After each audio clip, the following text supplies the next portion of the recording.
All right. Hello again, adventurers, and welcome to another exciting episode of The Legend of the Three Kingdoms. Yes, this is one of my homebrew D&D campaigns set in my weird, messed up homebrew D&D campaign setting, and the players below me are the people that I honestly believe they all have voodoo dolls of me, that they're just waiting for that one call to go, oh, nah.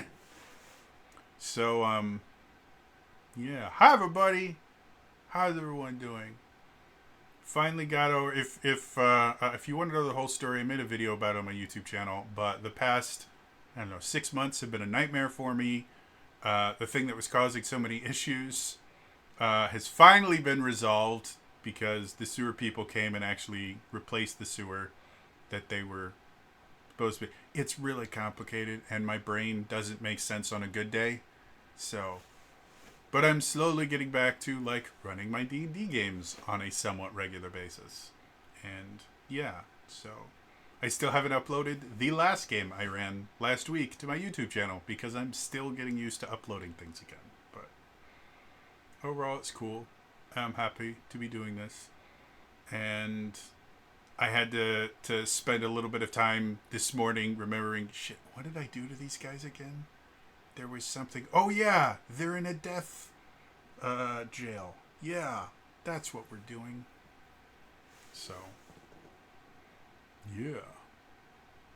Otherwise, as far as announcer moments, not a whole lot is happening. Oh, I did an in-depth review of the My Little Pony RPG by Renegade.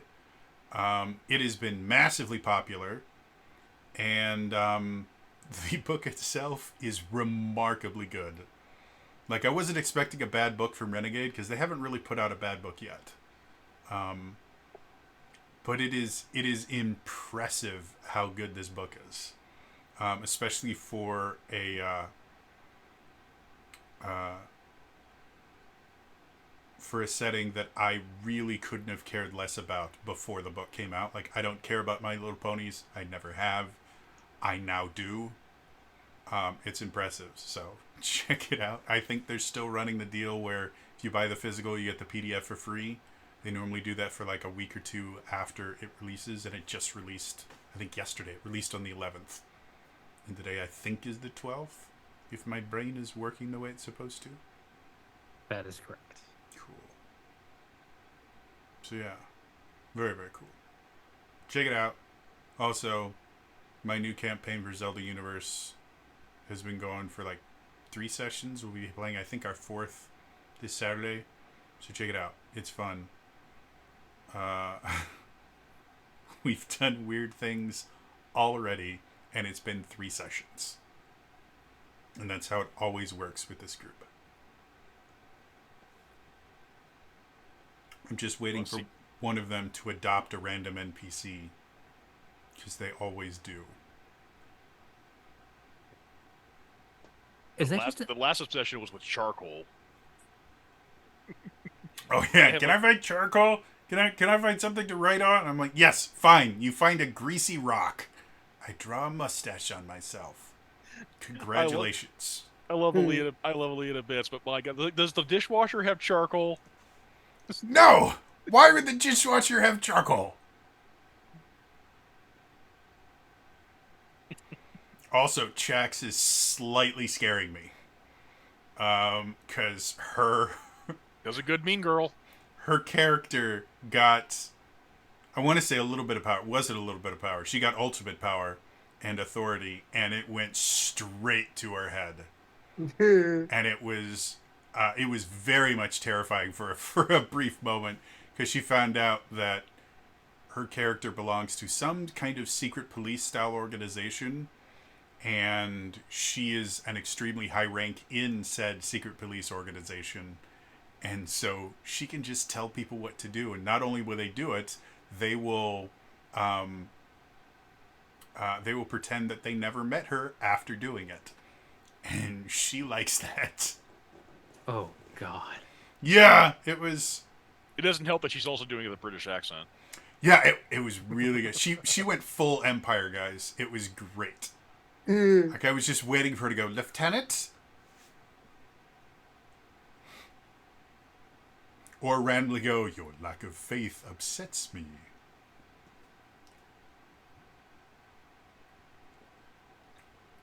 Also, I've been writing a bit about for the stand-up comedian comedy career that I will never have.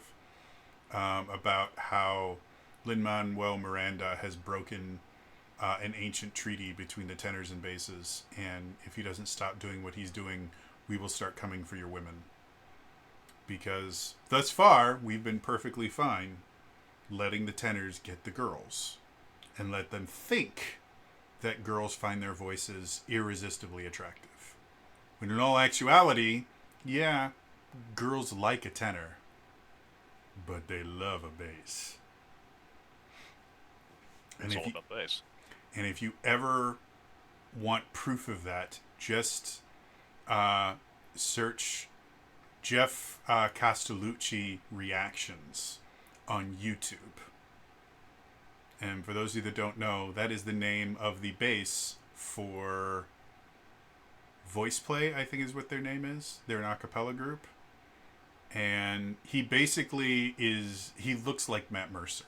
Like 100% I want him to play D&D with the Critical Role cast just for him and Mercer to be in the same room and then to both just look at each other. And then watch as Mercer cries as Marisha melts over Jeff's voice. Because it's really, it's really hard for girls not to go, oh. Like I used to, and Twitch sings, because I am a bass. I used to sing a lot of the songs in there. I drop it an octave, because I can't sing super high, because I'm a bass. And I would watch people duet me. And when I would start singing, these girls would be like, oh, thank you so much for duetting me. Okay. La, la, la, la. And they'd sing, and then I'd come in and like, yeah. And they'd be like, oh. It was really fun. I miss Twitch things. You guys want to play some D&D? Figure we should do that sometime tonight. So... Guys, my brain is so screwed right now. I have no idea what I'm doing. I'm kind of worried about running this game because the puzzles that you guys have to deal with in this dungeon are really complex. Because you're high-level characters, you deserve complex puzzles, and I'm not sure if my brain's going to let me think well enough to do them. So we will find out. How many of these puzzles could be solved by fire? All of them. Fire is the solution to everything. I've been saying this for years and nobody listens. I have given up trying to fireproof my puzzles because you will find a way to unfireproof them. Wait, that isn't the point of the puzzle? You guys used fire underwater multiple times. You can do that in real life. No, That's magic doesn't really exist. I'm going to just put that out there. Underwater flares. Underwater flares. Which you call magic, we call science. Also, if you two sides of the same coin. There have been full-on welding and examples of creating fire underwater. As long as you can oxygenate the water, you can create fire underwater. Sure. Or they have videos, I'm just saying. You use something that burns hot enough that it evaporates the water before it can douse the flame, like magnesium. Or things that just react with the oxygen that's already in the water. So I think, doesn't magnesium react really violently with water in general? Or am I thinking of phosphorus? I was thinking of magnesium phosphate. Because I believe underwater flares are like magnesium phosphate, I want to say. I don't know. I know magnesium burns raw well when you can light it on fire. And I know sodium reacts super, like raw sodium reacts super violently to water because it It might be that, because I know there's one you're supposed to, like, douse it in mineral oil so it doesn't Well, I explode. know phosphorus, because they used to use phosphorus rounds in, I want to say, like World War One or World War Two. And they got out, I believe they got outlawed because they're horrible. Because Oh, yeah. phosphorus burns just in oxygen. Like if it's exposed to oxygen, it lights itself on fire. And so the phosphorus rounds, in order to take them out of soldiers, they would have to dunk them in oil. Because the phosphorus won't react with the oil, but it will react with just the ambient oxygen in the air. And they I believe it's they're war crimes now to use phosphorus rounds and other things like it. Good old Geneva Convention. Burning magnesium and water do not mix well. Oh, they don't? So maybe magnesium flares. I don't know. Nowadays, with how good we've gotten with chemical and bioluminescent light, I don't think flares are nearly, like underwater flares are nearly as useful, because we can get almost as bright a light using chemicals and not have to deal with the fact that you have fire that bad things can happen to. So, and we have waterproof electric lights now that work remarkably well as well. So, LEDs are super cool, guys. So puzzles and fire.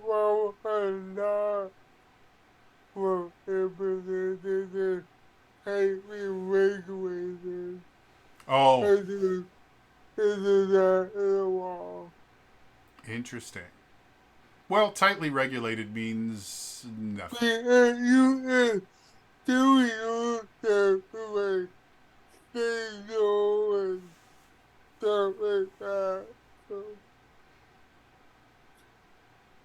War is hell, folks. That being said, let's go to prison.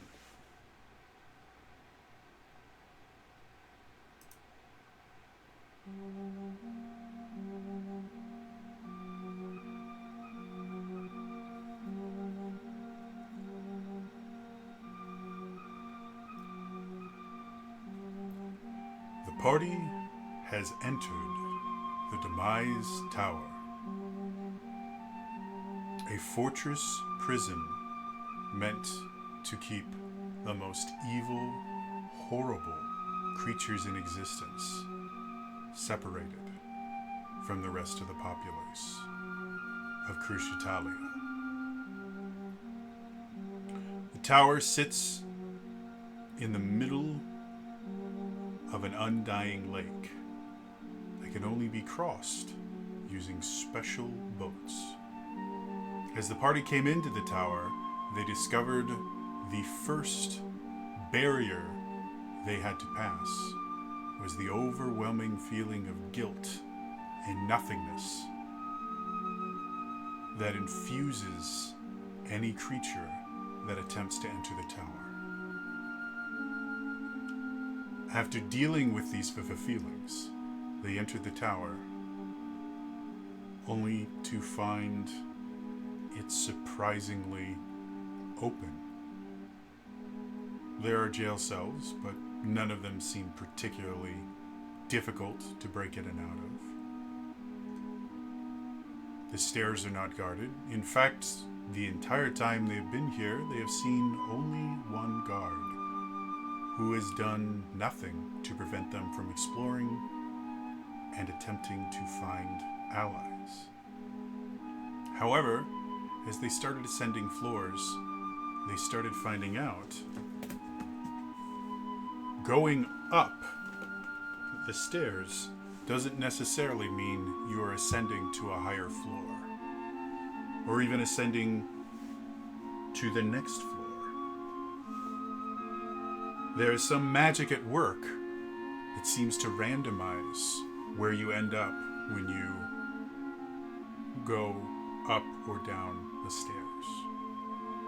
So now the party, armed with this knowledge of randomness, and the knowledge that not only is there possibly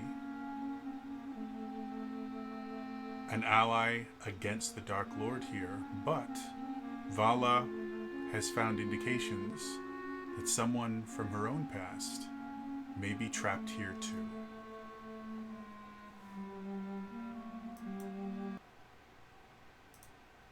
So, hold on one second.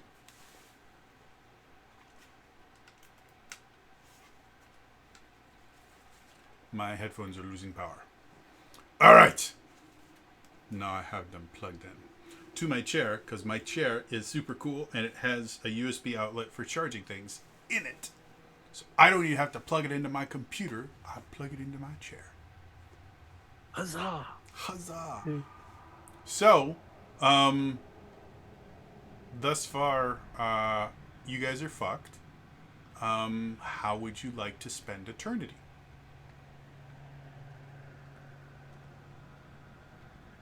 Here's the kitchen. Thus far, you have not found a kitchen. Though it is a good point. You, while looking around, you haven't seen any remnants of food in any of the cells. Hmm. I'm gonna quick draw some stuff. Just to tell you guys that those walls aren't actually there. So, what would you all like to do?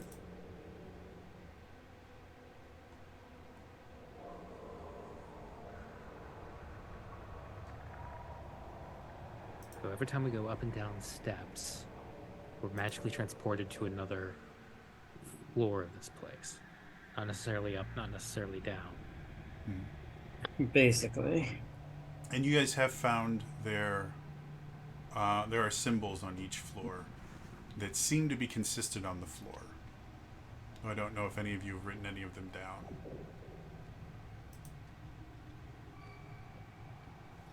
I remember one of them was like a dot and a circle. Another one was an hourglass sigil. Couldn't remember the other. I didn't write down the other one specifically what they looked like.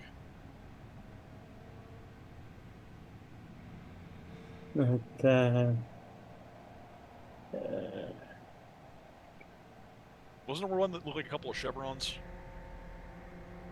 It's been a while. Can't remember what it was. Yeah, that sounds right.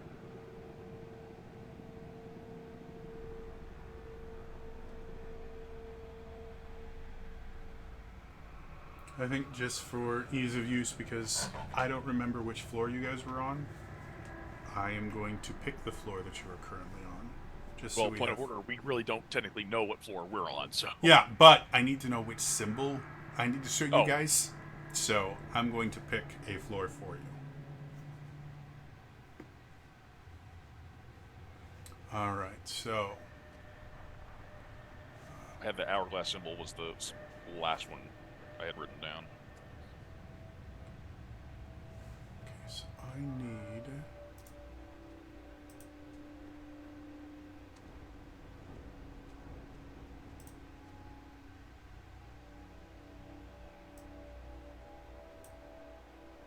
okay, can you guys see the symbol that I've placed on the map? Yes. Okay, so that is a symbol that you currently see. It's kind of weird dot shape. Hmm.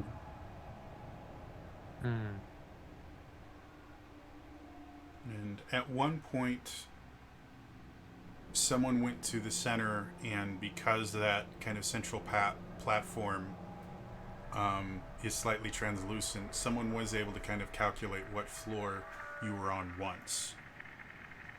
Yeah, I did that. So I have no idea if you guys wrote down what symbol corresponded to that floor. So the first floor we were on was like a single lightning bolt. The second floor we went on was a circle within a circle. The third floor we were on with 3 lightning bolts, and then the fourth floor was an hourglass. I think the right symbol was the one that So 5 is like a pyramid of circles. Okay. Remember there was one that was like we were approximately on the 14th floor. yeah, and I think that was the right lightning one. Yeah, that sounds familiar to me. So, just in case you guys didn't write this down, because I'm pretty sure you didn't, let's try this way. Nope, you won't let me do that, so we'll do it this way.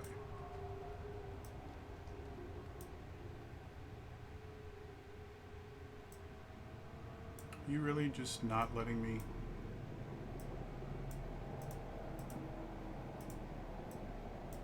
There we go. So, when you guys were on the 14th floor, this was the symbol that was on all the walls. Okay, so 3 lightning bolts. So, which may or may not help you to solve all of this. But floor 1 is a lightning bolt, and floor 3 is 3 lightning bolts. Hmm. Actually, no, floor 14 is 3 lightning bolts. Yeah. Yeah, that's what I'm saying. I meant floor. So the first floor we entered was a lightning bolt, and then floor 14 is 3 lightning bolts. Mm.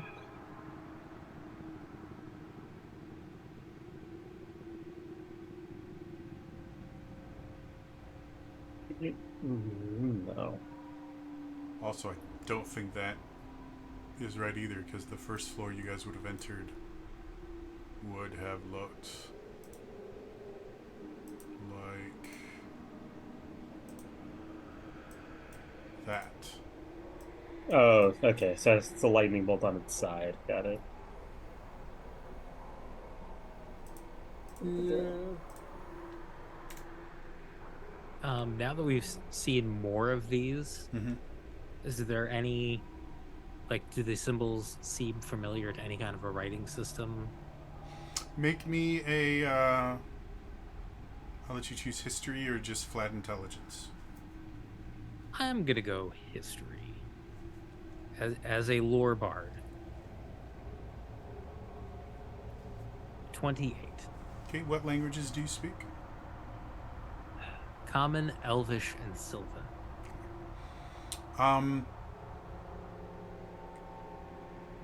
These do not look familiar to you at all. But something that you can tell,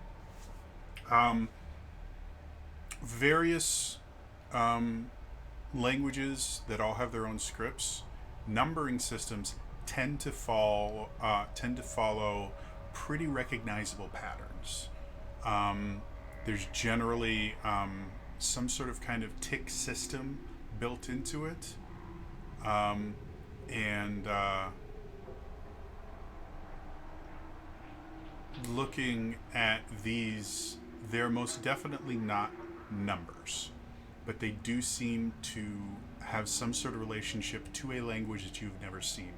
But they do, you're not sure if they are kind of pictorial representations, like we would consider like kanji or like the Navajo language as more kind of pictorial idea-based languages, where each symbol refers to a word or a phrase or something like that. Or if it is a character-based language where each symbol uh, refers to a specific sound. You're not sure which one this is, but you do believe that this does follow a language style pattern. And it is most definitely not numbers. So whatever this is, you're not looking at a numbering system.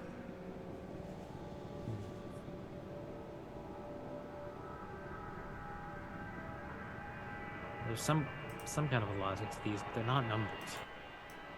They're not quantitative. Pictograms or something? Yeah, baby. I never in a prison. The Yes. baby tells what crimes is a severity of crime. Maybe. You don't happen to have that spell that lets you like read anything, Vala? Comprehend languages? Yes. I don't believe so. Mm. Right. I do not have that prepared. If we want to take a nap, Mm. Sure, I sleeping can. in the creepy tower, no problems whatsoever. Because Relvin's Why also going to have- remind everyone there is a strange double silhouette effect over people, and I suspect that will only increase the longer we stay here. I can make a tiny hut. But I don't know that that would protect us. Probably not. And if only I had some kind of, I don't know, extra planar mansion I could pop up. That would be really swell.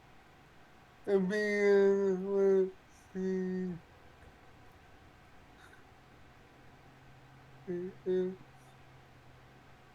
I mean, I could have protected for evil good, but it would only cover 3 of us. You don't need the whole party, right? Um. I mean, assuming that you have a spell slot, but yeah. Yeah, I mean,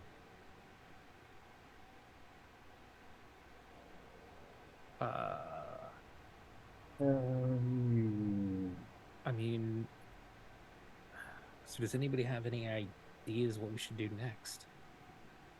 I'm not exactly sure. I mean, I was curious. I couldn't. I don't think. I don't think I had any thing written down.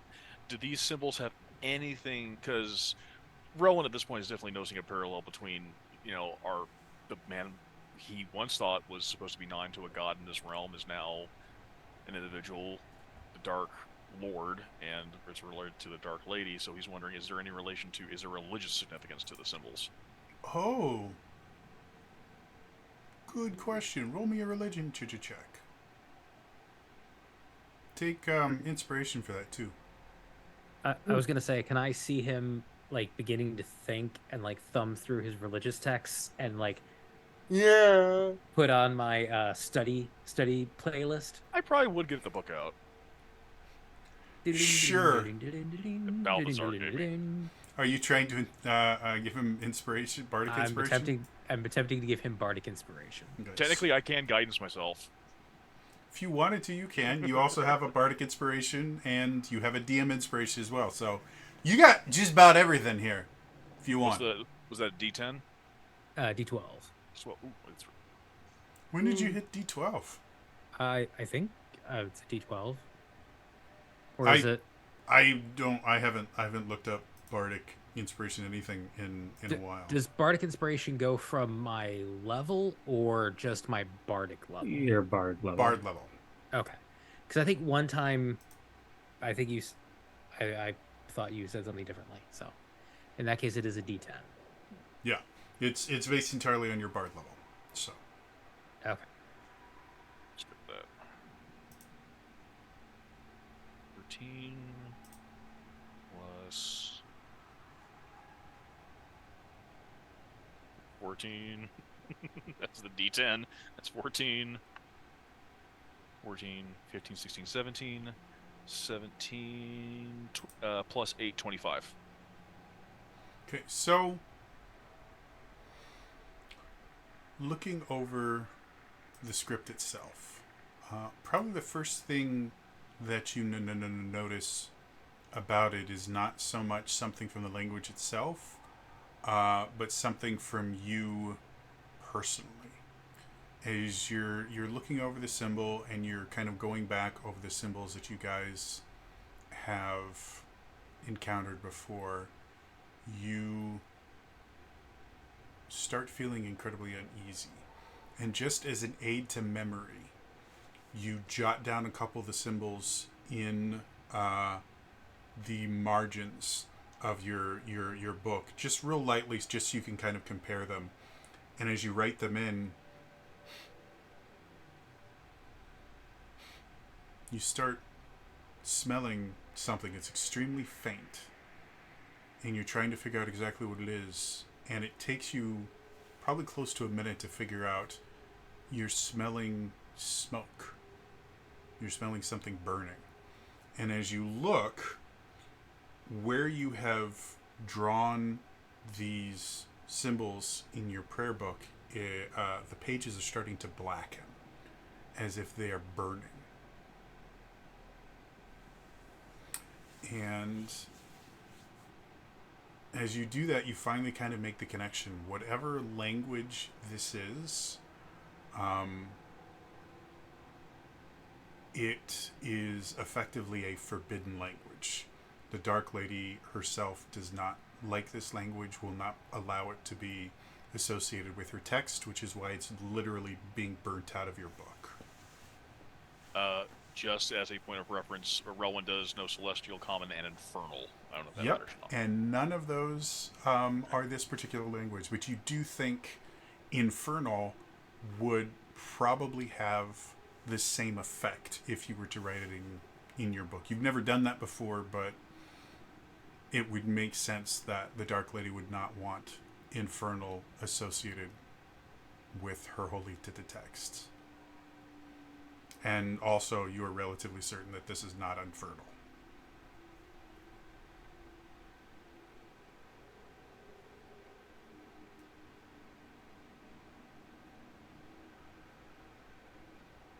Would Rowan will definitely show the books well, whatever this is just completely antithetical to what the Dark Lady would like. oh I don't think they will be appealing. No, I'd be able to read it if it was. Yeah. Yeah, so would I. And the thing with both, because I think Argenta, can't you read Ancient, or is it just Modern Vampiric that you can read? Mostly modern. Okay.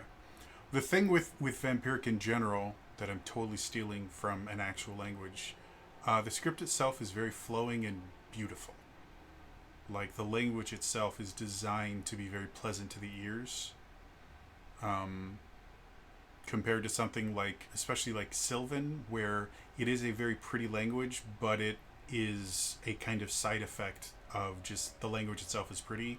Vampiric, in and of itself, is designed to be very pleasing. And one of the things the Blood Council has kind of delegated to a very small language council that few people know exists, but does, is they constantly ensure that the vampiric language is aesthetically pleasing to speak, to listen to, and to write. So all the letters are very flowing and very pretty, almost calligraphy. It looks almost like a strange calligraphy, in the idea that everything looks so pretty. This does not look pretty at all. There are sharp corners, and the letters don't seem, or the symbols just don't seem to kind of fit together very well. Nothing about this screams vampiric. Would I know by if we were the Dark Lady what other languages might have Not really. Surprisingly enough, first of all, a lot of your instruction in the Dark Lady has been done through effectively an unreliable narrator because of how much time you spent in the Church of the Dark Lady here in Crucitalia.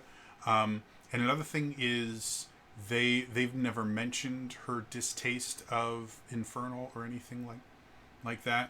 You simply just don't talk about it. You don't reference it. Infernal in and of itself is kind of considered a dangerous language because it's a language that devils use in their contracts. And devil contracts are nasty things. Not so much that they're evil, disgusting magic. It's that they are written in an extremely exploitative way. And it's very, very rare for a devil contract to ever be beneficial to the person signing it. even if it looks beneficial, it generally isn't. Um, so, yeah, I mean, you might have. There's kind of just a superstition in general that writing in Infernal will cause you to accidentally write an Infernal contract and sign it without knowing. So there's always just kind of a negative connotation behind Infernal, but other than that, and it was never specifically mentioned that it would be something that the Dark Lady abhors. They spent a lot more time talking about how the Dark Lady abhors, not praying the right way, or not paying your tithe correctly, or not respecting the high priest. And that was you were told those things were punishable by eternal undeath, effectively. There's no animals in here. I just want to make sure, right? Like no insects or anything. Not that you've seen, which Okay. again doesn't make a ton of sense. Argenta, you've probably been in a prison or two in your life. They are feeding grounds for various vermin, and you've seen nothing Hmm. aside from the people that live here. You've not seen a single creature in this entire place that is not here on purpose. Okay. And Is go ahead. is there someone in a cage in this floor? Mm-hmm. We've seen This them floor, if I remember correctly, I think this floor is about 70% filled. So. Okay. Just kind of look at one. Mm-hmm. Uh, I know that there's not too much stopping people from going in, but just through the bars, I'm just like, what are you in for? The cage that you go to, there is a relatively young, probably like late teens, early 20s, tiefling woman in there. And she's wearing what looks like incredibly elaborate, very fine, like high society style robes. But they are kind of so covered in like soot and grime that it's very difficult to pick out any colors. You think at one point they were probably extremely colorful, and very pleasing to look like, and now they're all just kind of different shades of grays and blacks and deep blues and things like that. And she's just sitting in the corner, kind of propped up against the wall, just kind of staring at a point on the other wall. And as you try to interact with her, nothing happens. She's obviously breathing, she's obviously awake, because you can see her blink every so often. But the phrase, it's almost as if you'd spoken, you probably would have gotten a better reaction from speaking it to the bars themselves than to her. Is it locked? Yes, but it is an incredibly simplistic lock. This is the kind of lock that you would train a person new to using a set of thieves' tools on.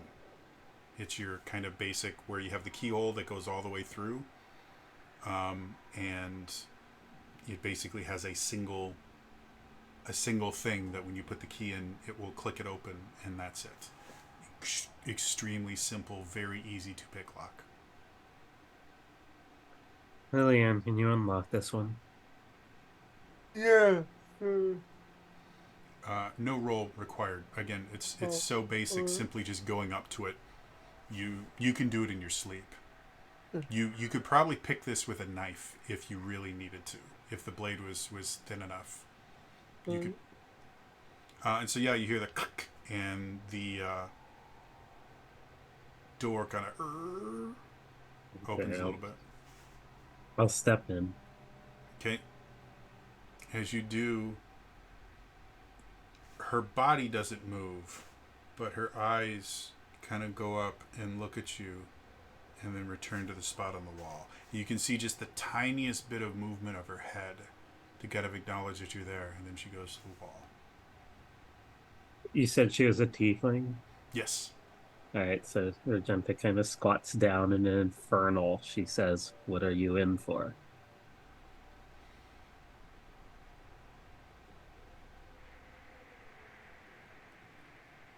I made a mistake.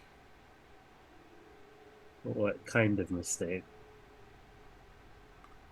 I made a mistake. I'm sorry. What were you doing when you made the mistake? I'm sorry. I didn't mean to. Thought I was helping. I'm sorry. I made a mistake. I'm sorry. Who sent you here? And this caused her to actually kind of turn and look at you. You don't know? And then she kind of goes back. Oh, I'm sorry. That's my fault. I'm sorry. I made a mistake. I'm sorry. I'm sorry. Argento let her repeat a few times before getting up and walking back out.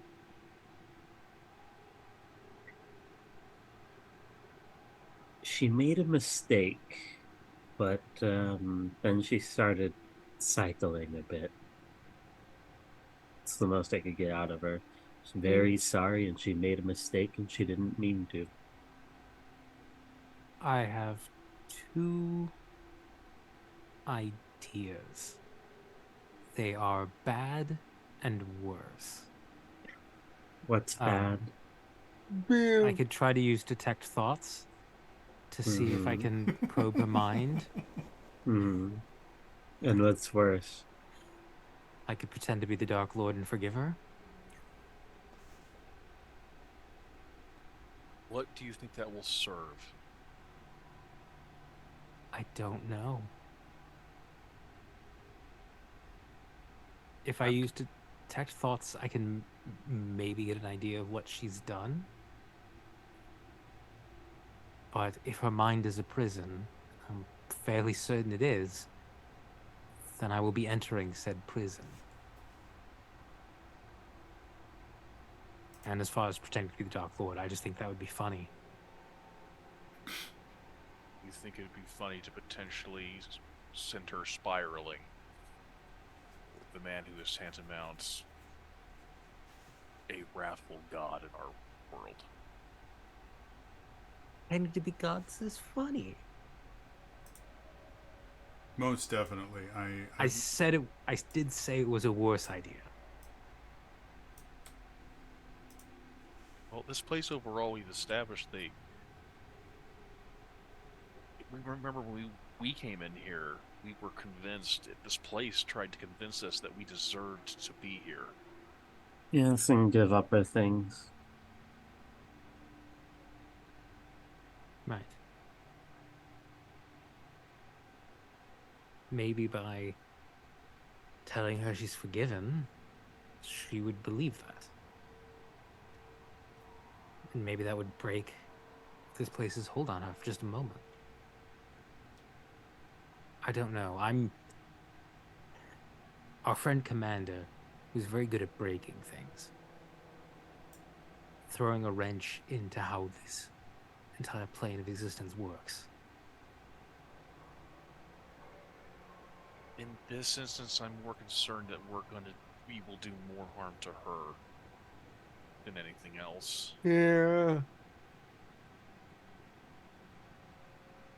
Well, I'm open to suggestions. I will say, you would all be aware of the idea that while detect thoughts is an unpleasant experience for most people, it doesn't do any lasting damage. It's just extremely uncomfortable if they resist. Is the dust on her, is that just like house dust, or is it like dirt? The grime on, are you referring to the Yeah, the grime on her grime clothes? Yeah. It looks like, make me an investigation check. Or Well, point of clarification, these people aren't like sitting in their own filth, right? They're not. The 16. the cells themselves are Yeah, that's what I relatively thought, clean. Like you don't see piles of feces or anything like that. With a 16, At first glance, it looks like grime and stuff is just kind of caking on. Like clothing that has just been worn too long and needs to be washed. It starts getting darker from sweat and everything. As you look closer, it actually almost seems like all the color has just kind of bled out of it. Like something that's been washed too many times. And instead of fading to white, which is what happens with a lot of clothing that we're familiar with, because a lot of our clothing is cotton based, which is a light material that is dyed darker. This seems to be kind of bleeding its color out and being replaced with a darker color. As if it was a dark, the cloth itself was a dark color that was dyed lighter, which isn't how clothes dyeing works. So everything about this seems backwards, but you don't see a particular amount of grime on them. You also remember the place itself has an effect on light. The lights is also kind of like in a diffused filter, effectiveness diminished. Right. I'm gonna be gone for half a second. You guys wait here, all right? Where are you going? Argenta just throws her cloak over the woman, and she's going to shadow transition them. Okay. So you guys watch as Argenta kind of wraps her cloak around this woman, and you watch as this kind of pool of darkness just appears around them and shoop, disappears. Rowan tenses up and she just essentially just touched someone who was gone psychological trauma. So while Relwyn is dealing with that sense of bad,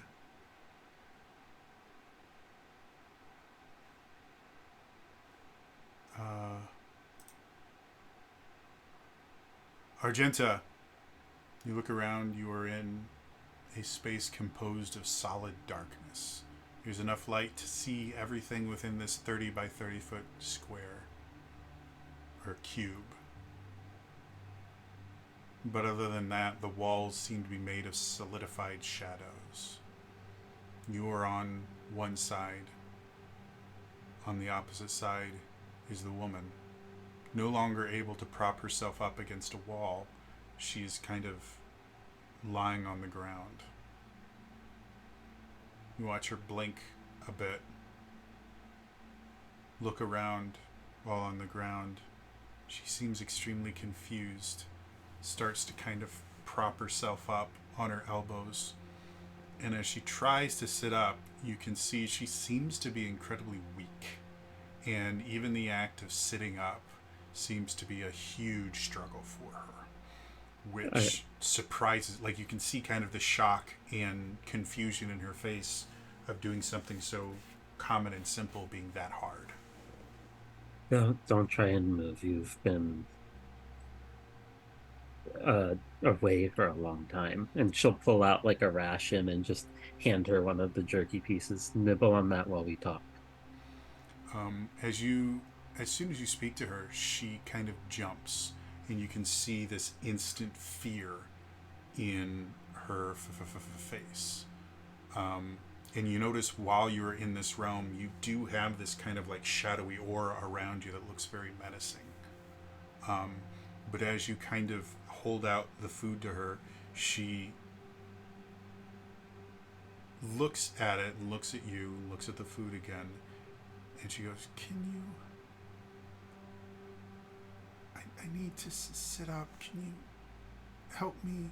I'll and she just points to the wall. Yeah, I'll prop her up. Okay. So she gets there, and you can see she's like breathing pretty heavily from the exertion. And she takes the jerky, and as soon as it kind of touches her tongue, you see her recoil a little bit. She does it again. And she takes a bite. And you can see she's kind of fighting herself Um,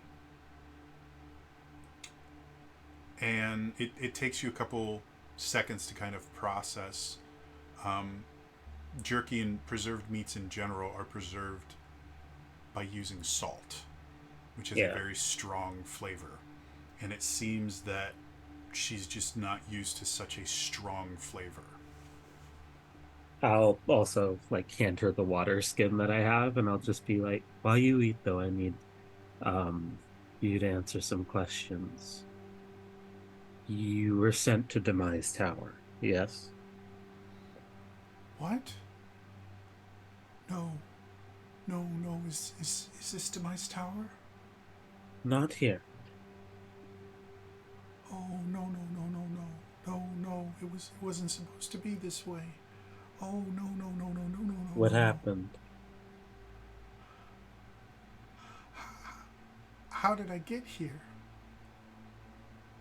We found you in Demise Tower, and I've taken you to a place where I can speak to you. This is very bad. I knew I should have done that. What did you do? He made good points, and it made sense. But I understand now that the Dark Lord's power is absolute, and to speak anything to the contrary is just wrong, and I led people astray, and it was a mistake. I shouldn't have believed him. I just should have accepted. I am so sorry. I never intended for this to happen. Please, I can't be in Demise Tower. Please. I have a daughter and a son and my nephew. My nephew's gonna be born in barely a month. I mean, I was going to help my sister care for him. I can't be here. I renounce all of it. I promise. Who did you believe? I believe that the Dark Lord is all powerful, and that we live at his pleasure, and that everything around us was created by him for us because he loves us very much. And anything that I said to the contrary was just wrong, and I recount all of it, and I'm very, very sorry. Please don't leave me here. Take a deep drink of that water, okay? And she drinks again. Now, if I remember correctly, this space only lasts for about a minute, right? Yeah, that's why Argenta's making sure she gets water. Yeah. So you're getting close to the point where you're feeling this space going. You think you probably have one more question you can ask before the space is going to be gone. What is your name? It's Celia. Shoo! And you're back in the Demise Tower. Does she return back to her catatonic state? For the most part. Having not used this ability super often, you weren't 100% sure what to expect when you came back. And she returns to the exact spot that she was in before. And you can see a little bit of kind of color in her face. And then she leans her head back and just goes back to staring at the point on the opposite side in the opposite wall. I'll collect the ration that's remaining in my water skin again. Rowan immediately runs over, does not touch her, does his best to investigate her, is like, "What did you do?" I took her out of this plane, and it helped her recover her mind for the minute that I was gone. You are lucky you did not break her mind. What other thing could we have done? And for the record, I believe this floor is for blasphemers. Rowan, if you'd like, you can roll a medicine check.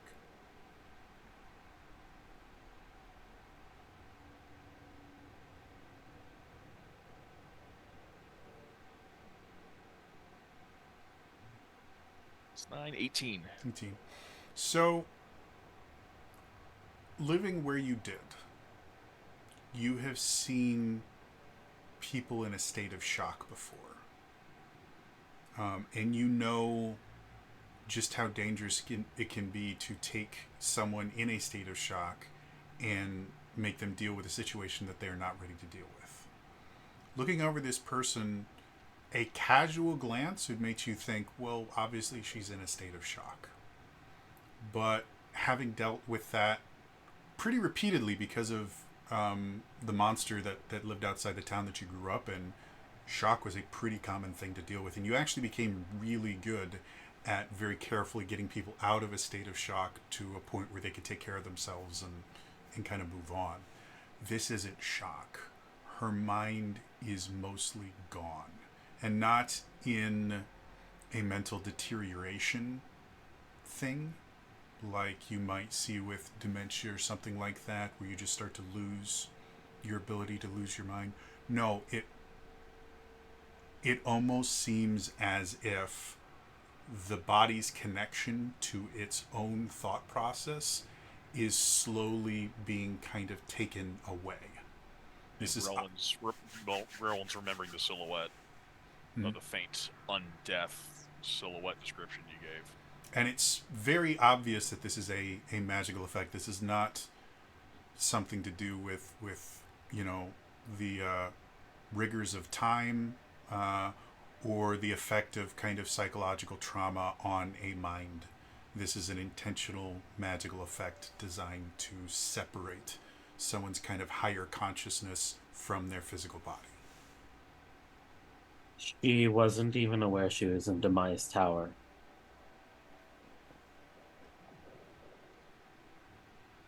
She apparently followed someone that spoke ill of the Dark Lord, and while her mind was with her, she was telling me how she would recount all of it, and the Dark Lord is all powerful and all of that. So I believe this floor is for blasphemy against the Dark Lord.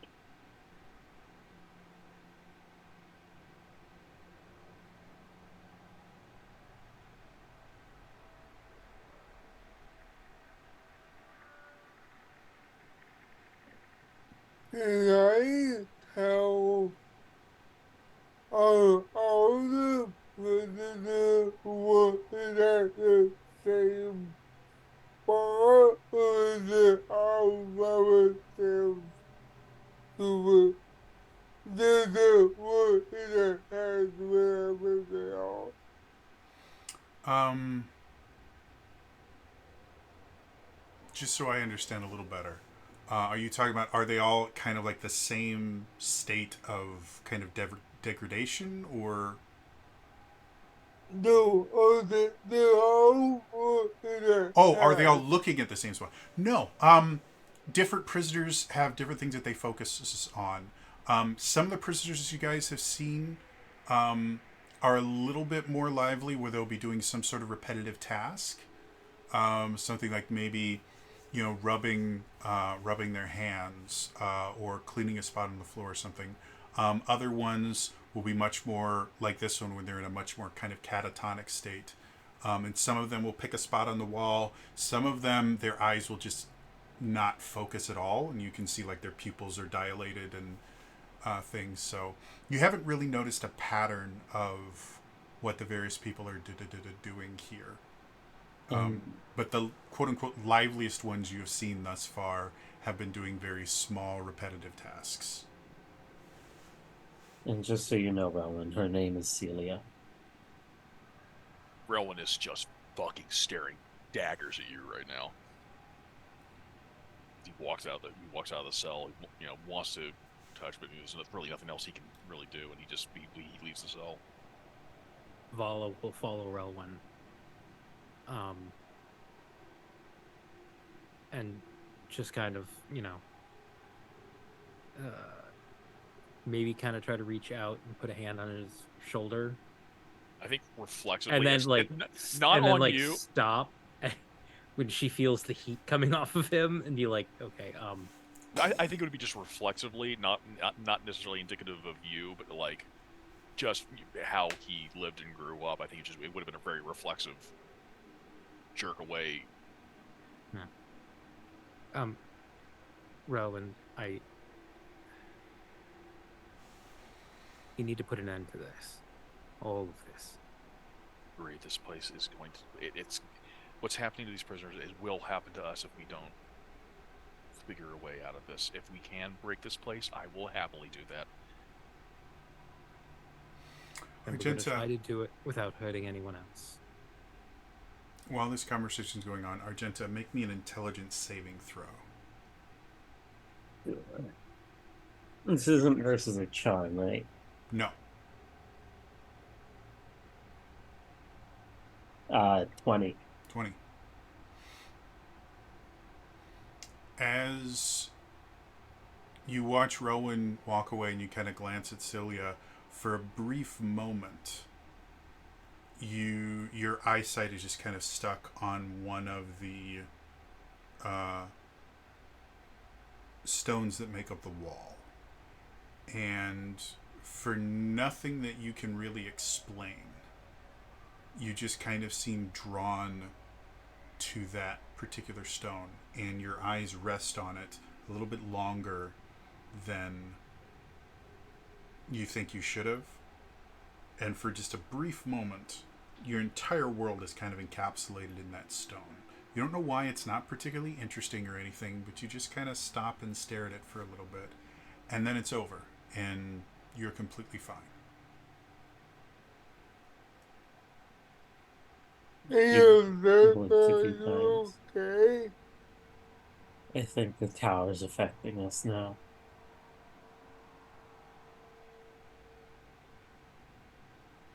Oh, huzzah. Yeah. Um, How often can you do that? I can do that 3 more times.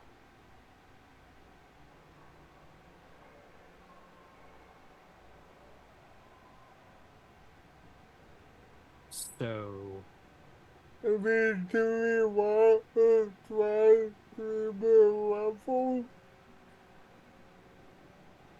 And then grab one of the prisoners, see what happens?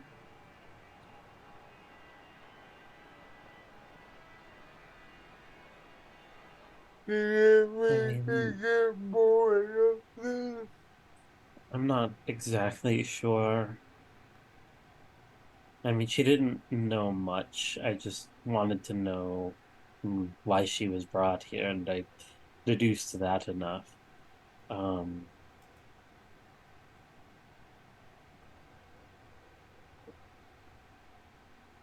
it's Well, I couldn't think maybe that might help us in super so simple.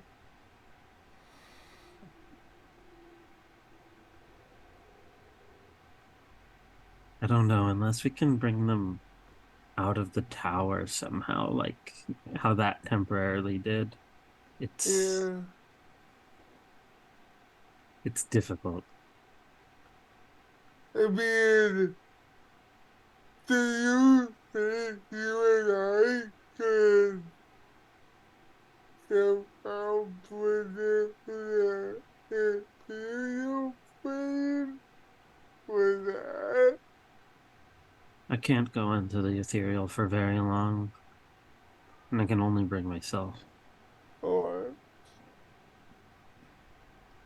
As you two are having this conversation, you all suddenly start hearing the sound of heavy metallic footfall coming down the stairs.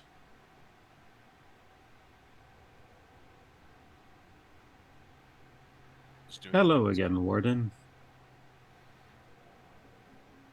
Do you guys want to wait for him to get here? It's going to take probably a minute or two for him to actually make it down the stairs. So if you guys would like to go somewhere else, you can. Rowan wants to ask. He's thinking about something. You were trying to contact your friend Leopold here. yes, What would his crime have been? many. It would be a crime against the Dark Lord. He was known to try to help people. Subvert the system if he could. Possibly be on this level. He was a paladin of We looked which- around here. He was a paladin of the guiding beacon. I believe. Possible. I think he was something about redemption. It might have been the guiding beacon, but I remember I saw him. I saw a dream of him.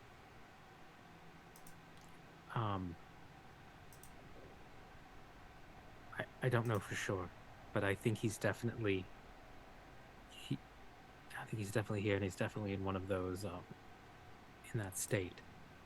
Want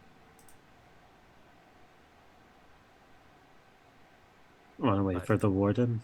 I mean, he doesn't Not- really do anything. Not particularly, but I don't. There, yeah. At this point, you guys can actually see his feet as he's coming down the stairs. We could try running to another floor and see if he follows. I think he is following, but again, he really all he's doing is suggesting quite frequently that we find our cages. Yeah. Is it possible we try to look for your friend on this level? It seems like he had similar blasphemous. I think we did look for him on this level, didn't we? You did. You Yeah. didn't find him. As you Well- guys say that, the warden appears, and he walks past all of you, goes to Argenta, and places a hand on your arm. It's not a tight grip or anything like that. He just kind of places his hand on your arm and goes, "Your cell has been prepared. Come with me." And he starts kind of pulling you towards the stairs.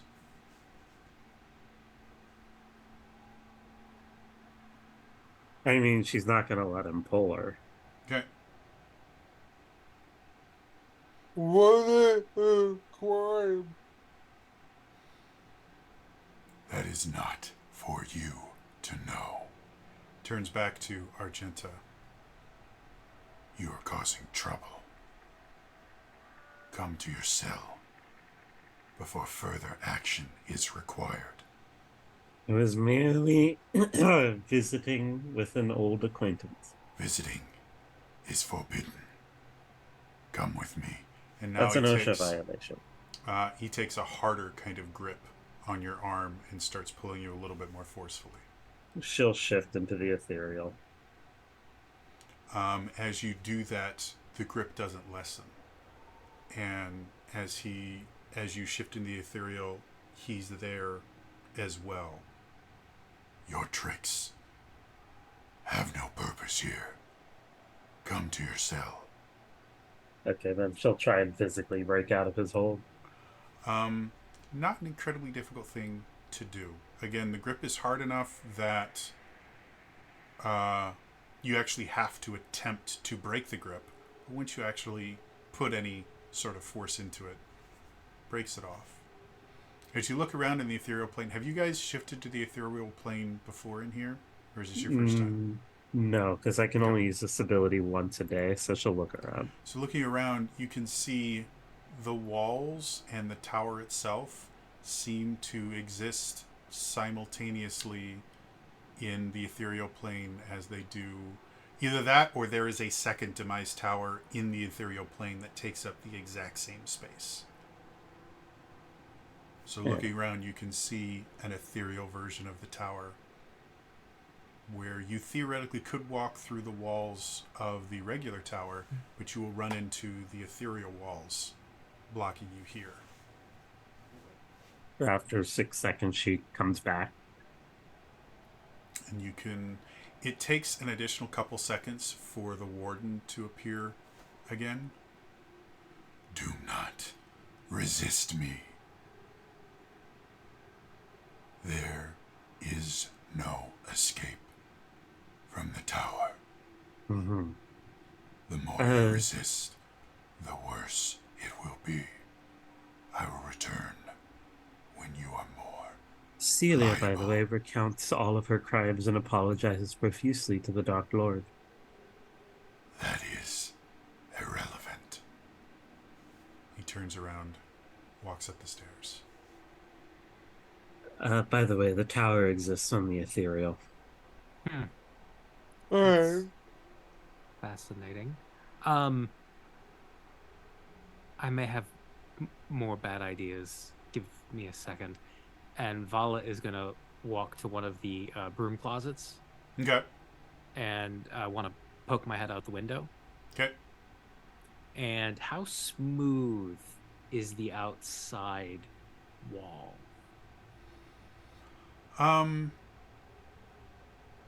The outside is made of some kind of dark metal. So it is as smooth as metal would be. It's not like wrought iron or anything like that. It would most closely resemble kind of a stainless steel, but significantly darker. Okay. So smooth, Very smooth. very smooth. Excellent. How high up are we? And how high does the tower go above us? Currently, because of just the kind of natural properties of the tower, it's actually remarkably difficult for you to get an exact measurement because there's nothing for you to use as a kind of gradient. But you guess you're easily 100 feet in the air, perhaps more, and you're in the upper half of the tower. Okay. The tower extends. You'd probably say you're a little above halfway up the tower. Okay. So I will pull my head back in and say, okay, so going up and down the stairs leads us to random floors. Yes. What if we don't use the stairs? What do you mean? I would say the Well- windows themselves are too small for you guys to crawl out. You can look out them, but they're kind of like basement window kind of things. At least for a medium-sized creature, it would be remarkably unpleasant to try to climb out them. And they do have bars. Damn it. Well, that ruins that idea. Never mind. It's a good idea. It's just this would be a really bad tower if they hadn't figured that one out. Well, but I figure you're gonna fall 100 feet to your death unless you're some type of octopus or Spider. bird, Or you use can the just countless amounts of fly. rope that happen to be in most of these, because rope is everywhere for some odd reason in D&D. I, Yeah. Well, but the I lake is told it. Yeah, I mean, if you guys want to go goldfish, you probably beat the whole game. That's what the speedrunners do, and they use the goldfish glitch. yeah. I mean, I figure goldfish, you'll hit the water. But is it like sheer iron up and down? It's that magical, or not magical. It's that black ore. But yeah, there's no easy way to climb up and down. So my idea of short circuiting it doesn't work unless we can start a fire hot enough to melt it. But I don't think we have that kind of time. Water to well. So- Let my house to be. The other thing I could try, if I go 500 feet straight up, in theory, I would be at least 300 feet above the tower. And then as I'm plummeting, I can try casting fly. What could go wrong?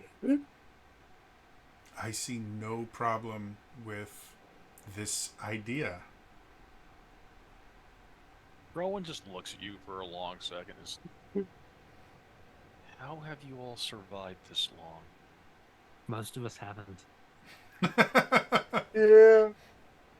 This was a 6-person party. It's really only me.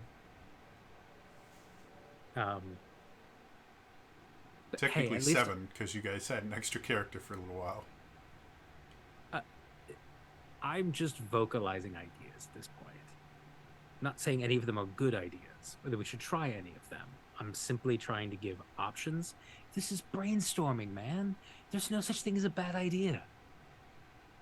Yet you succeed at that. Never tell me the odds.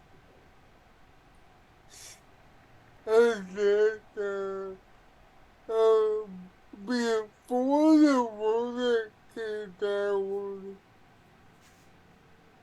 I noticed that you were kind of feeling at a spot in the wall.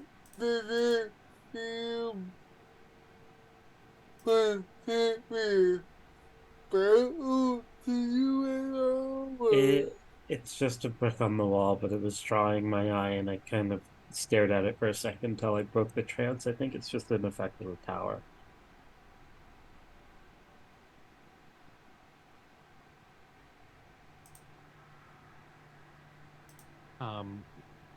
I can't remember the last time I tried, but I'm going to try messaging Leopold again.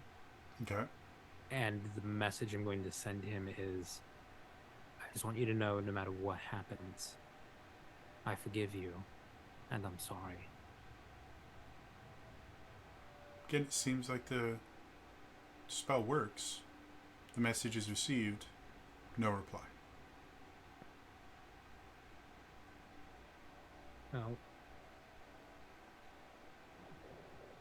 Well, it might be my for bad idea. Can I tell what kind of material the player's favorite middle is made of? As in the stuff around the outside of the tower, or what? So the middle of the player's favorite. On what specific transparent, like the glass for the window? Is it the middle of the Oh! I thought you were still talking about that. Oh, that thing. Good question. Make me an Arcana check. I thought you described it as glass. We could kind of see down it. That was how we were. That was how we were gauging the floors. Yeah. Arcana.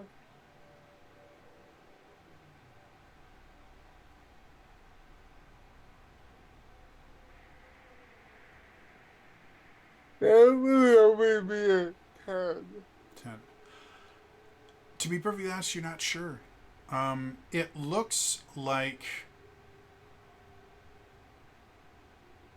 the floor of the rest of the tower is made of some kind of dark stone. It is not metallic or anything. It is stone. The outside of the tower is covered in this metallic shell almost. But the internal workings, the floor, the walls, and everything like that are all stone.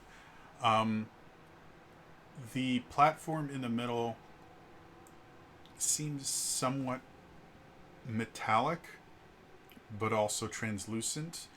And you think there's got to be something magical about it, but beyond that, you're not really sure.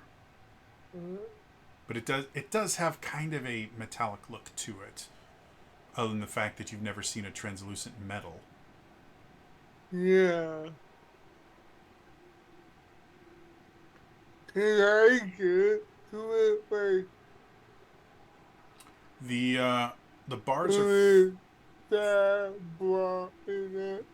so in each of the 4 areas here is a door that has bars on it. Alright. The bars are close enough together that you can't get through them, and the plate in the middle starts about 5 to 7 feet away from the bars. So reaching, no matter how far you reach, you can't get close enough to actually touch the plate in the middle. And the way to open the doorway, hypothetically, Make me they were sealed. make me a investigation check. Okay.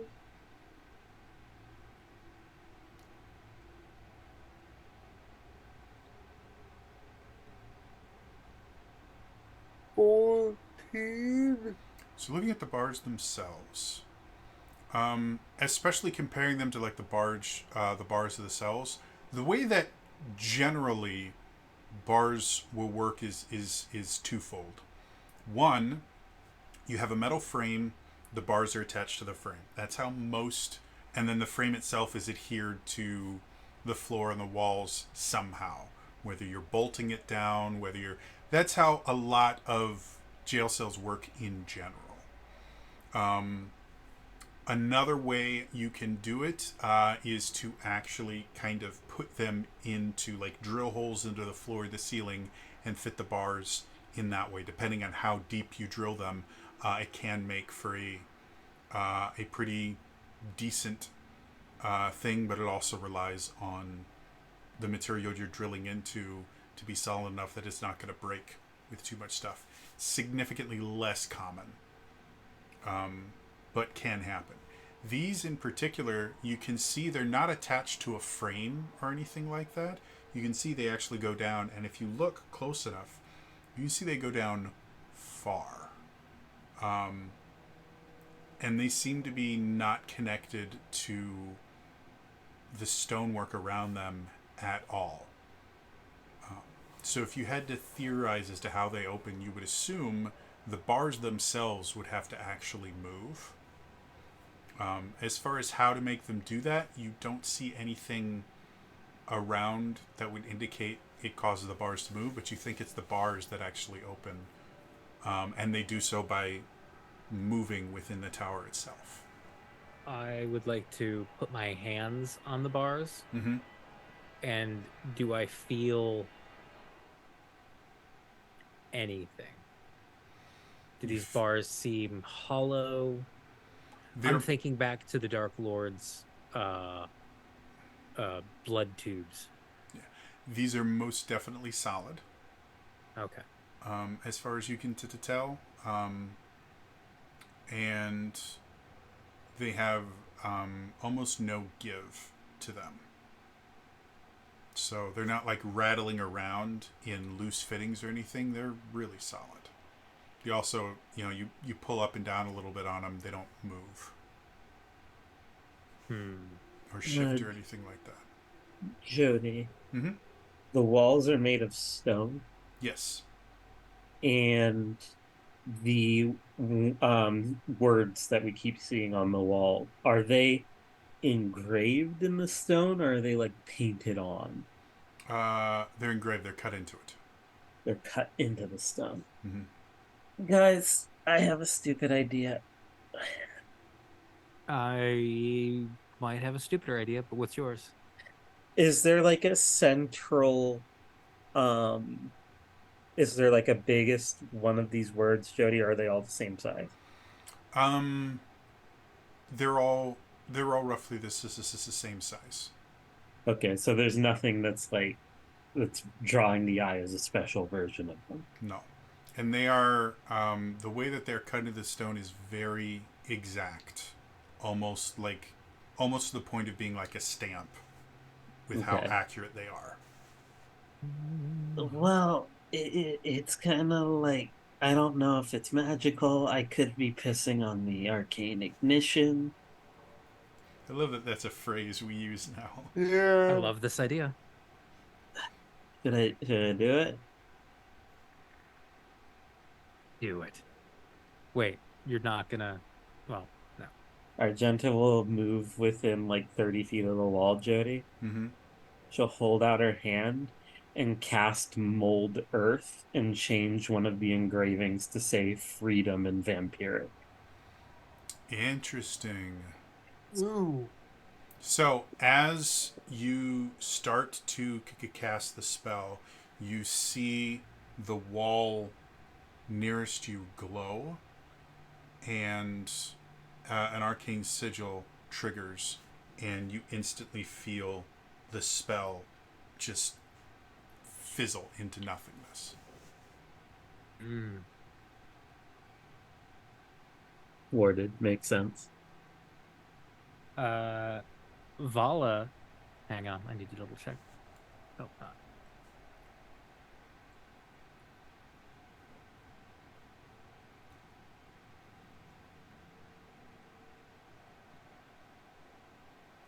Vala will take one of her many, many tents out of her pack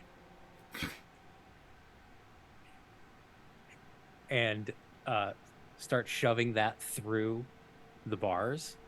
Sure. And then once the tent is through, I will cast Mage Hand. Okay. I mean, it's a pretty heavy tent. I mean, I know it's quality. I'm just seeing if I can have Mage Hand like start dragging the tent over the glass. Sure. Does anything happen to the tent or Mage Hand? Mage Hand works. The tent moves. Doesn't look very comfortable. Like none of the poles are set the way they're supposed to, so it's just kind of this awkward mess. Well, you think if you had an hour or so, you might be able to pitch the tent using the Mage Hand. But it would take some work. Like you've never built a tent one-handed before. Right. Well, since that seemed to go so well, I'm gonna have to get my tent back, so I'm gonna cast Misty Step. Okay. And teleport through the bars. Okay. As you cast a spell, make me a concentration check. Easy peasy. 9. Okay. As you cast a spell that you've used dozens of times before, perhaps hundreds of times, especially in your vigilante work, you're very used to kind of the way that you perceive it is you look at a spot and then that spot just becomes instantly closer as you kind of as you do that this time you go and you're very used to kind of the conservation of momentum in this, to where you just start walking, you misty step, and you continue walking. It's not an extremely common thing to do with misty step, but it looks really cool, and so that's what you're used to doing. All about that. So as you walk towards the bar and you go, you aren't able to stop yourself before running into a stone wall, and you kind of bump your face on it. You have to check your nose to see if you're bleeding, and you look around. You are in a cell.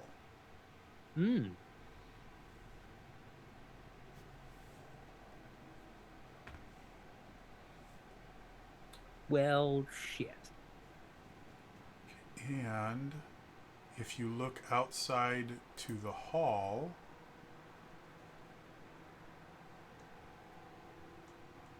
you see... Oh shit, if you're on a different floor. This symbol. Oops. Sorry. You see that symbol. Oh, you Vala again. Hey, it's a V look, for Vala. everybody's been trying to Vala and not screwing it up. So I had to go full Vala. Never go full Vala. So Never the go rest full of you watch as Vala starts to Misty Step. And what visually, how do you see Misty Step working for Vala specifically? Like, what do other people see when you cast the spell? I'm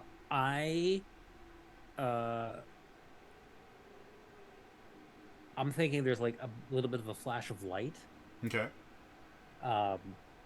Because of her patron. Mm-hmm. And like a little bit of a silvery mist. Okay. So So you guys are used to seeing kind of this bright white light pop almost happen, and then this little residual silvery mist. And you see the first kind of bright white pop, but instantly you watch as the bright white turns black, and you see this kind of sickly green, kind of dark green and brown mist come out and slowly kind of settle to the ground, almost as if it was like a slime dripping down a wall. And Vala's gone. She did it again. Rowan's eyes bug out, and I'm a big yell to hear, but he will scream out Vala's name in the hopes that something. No I'm gonna answer. guess she doesn't hear me. Yeah. No. And Vala, you hear nothing.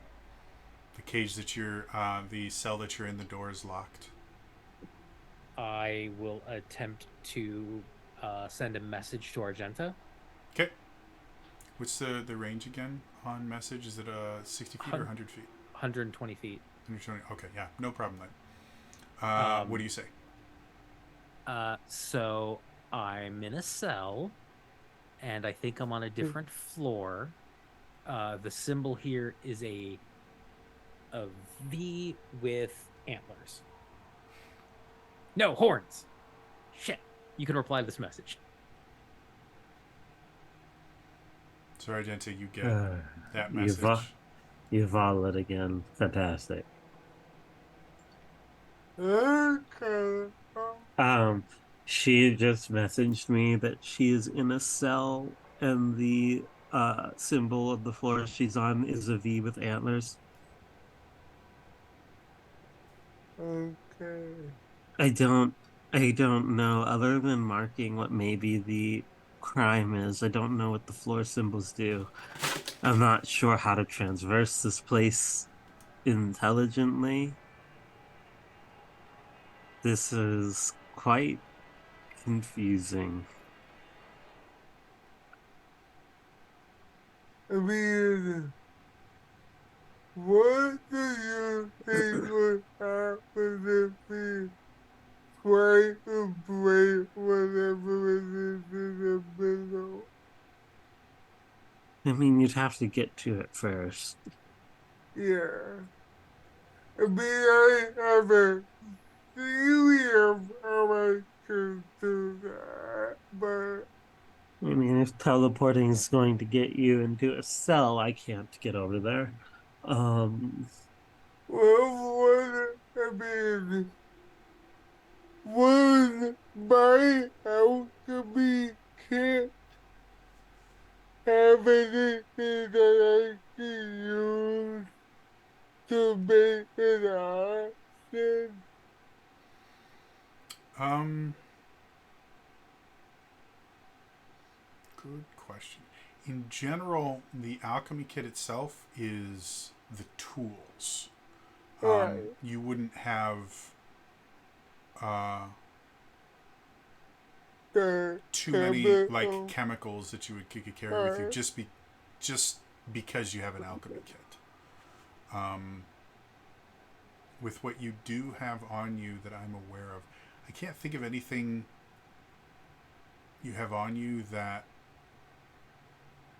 you could reduce the pH low enough to make it caustic. Right. And you have things like holy water, which I would say is probably a little bit basic compared to regular water. Yeah. what did you say that the middle was made out of? It looks like some kind of clear, clear metal. Clear metal? Yeah, is that what you said earlier? What metallic?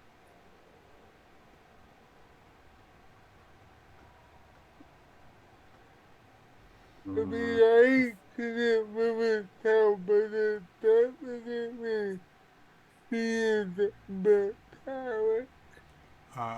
if either Argenta or Rowan wants to roll an Arcana check, you guys can see if you can identify the metal. Just be intelligent.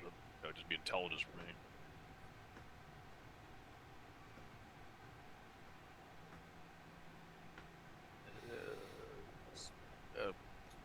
16. 15. Okay. Between the two of you, the problem with whatever this is made up of is it seems to be the wrong color. As far as you can tell, it looks to be made of electrum. But electrum is like a light purple lavender color. And this is white. And it doesn't seem to be like dyed or colored in some way to look white. It looks to be a white metal. But it seems to have the properties of electrum as far as you can tell. Hmm. And you would both know electrum is valued. It is a precious metal that can be used as a form of currency. Generally, an electrum coin is worth 5 silver pieces. So it is a precious metal, but the thing that makes it precious in general, and the reason why it's not used as a currency very often, is electrum is uniquely attuned to magic and tends to kind of conduct and hold magical energy better than any other material. So it is extremely valued by magic users in general. Artificers love it.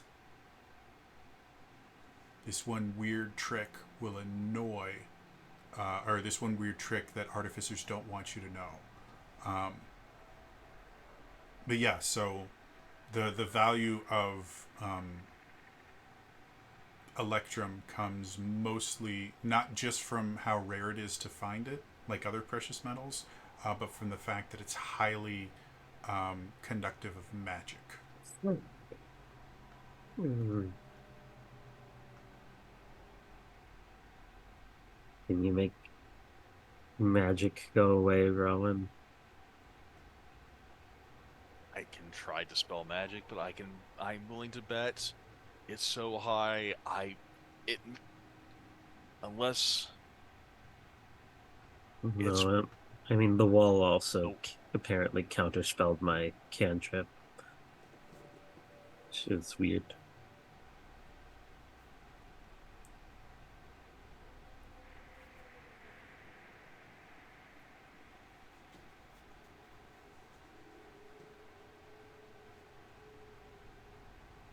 Yeah, I could try it, but I would surmise that I would have to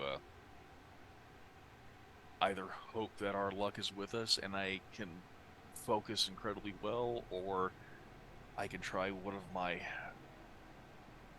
highest levels of magic to try that as well, but it could very well end up being the same result. Give me a moment, just because this place does exist on the ethereal.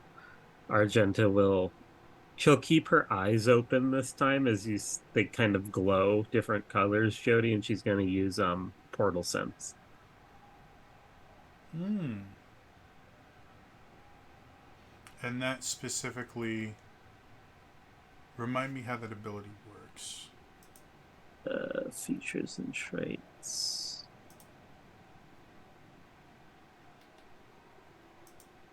Weapons, Horizon, Walker, Planar, Warrior.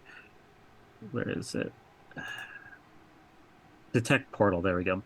Once for short rest as an action, you detect the distance and direction to the closest planar portal within 1 mile of you. Cool. All right.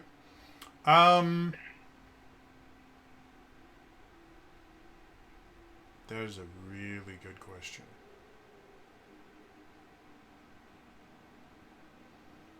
Because it lasts a mile, I'm going to say you don't detect any portals within a mile. Because that's all it does. It tells you how far away and what direction a portal is, right? Yeah.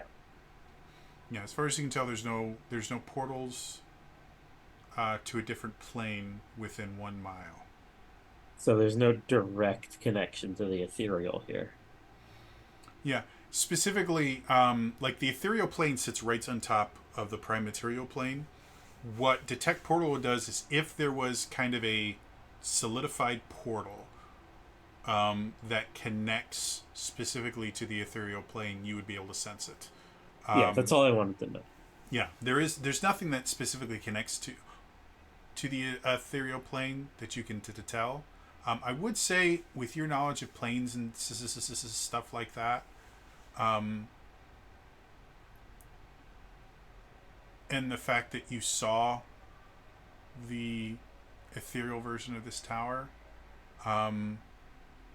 there are no resources on the ethereal plane. Like, you can't mine ether metal or ether stone to build your own tower.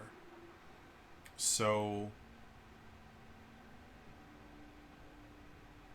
to have a tower standing in the ethereal plane, it would have needed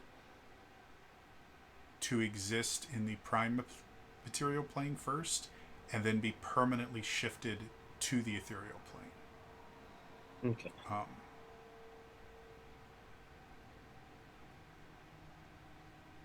Whatever would have done that, and that also would have meant that the tower no longer existed on the prime, so they would have had to build a second tower. Gotcha. But as far as that leaving like a portal behind, it doesn't seem to have. Though you would have no idea how you could transport something this large permanently to the ethereal plane. Like, that's beyond any ability you're aware of, especially without using some sort of very, very large portal to do it. There's no direct connection to the ethereal here. But to have the tower exist both on the prime and the ethereal, they would have had to build the tower twice.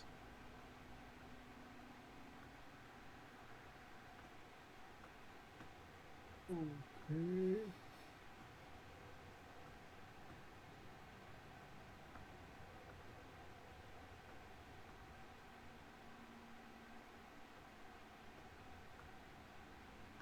How do we navigate the place safely? Or like how do we figure out how to get to certain floors?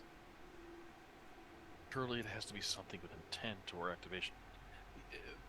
He just walked. The ward just walked away. He doesn't seem to do anything other than go where he wants. No, he's quite passive about it all. Yeah. We could try going and try to imagine a V with antlers.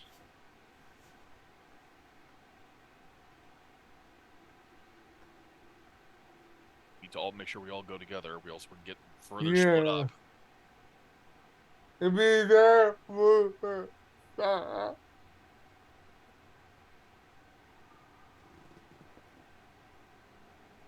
mean, right down there, I think that's the best idea we have for how We can try switching floors and see what happens. All of us think really hard about. Thinking of a Vala, thinking of a V-type symbol. All right, yeah. up or down when we do it because it doesn't seem to matter. Whichever one we're closest by, I'm going to presume it looked like we were closest to the upstairs one. Yeah. You guys are technically in the middle, so kind of an Oh, equal yes, distance true. to all of them. But yeah, you can go up. Up Let's east. go. Yeah, up. Thinking really hard about Vala and a V with antlers. Okay.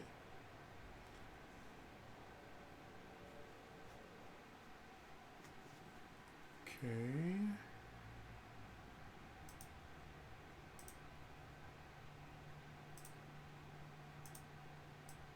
As you go to the next floor, you see the following symbol. Circle, triangle. As you all kind of look around trying to figure out how to find your friend that you're now separated from, Vala, you look around and you feel this kind of overwhelming sense of dread coming over you as you can see the doors closed, and you just get this overwhelming feeling that you're never going to leave this cell again. This is your entire world. Unfortunately, that is where we're going to end it for tonight. As always, if you missed any of these, I do upload all these to my YouTube channel. It's youtube.com/TrainerJody. Otherwise, again, that's all for me today, and I will see you guys in the next time. All right? Bye-bye.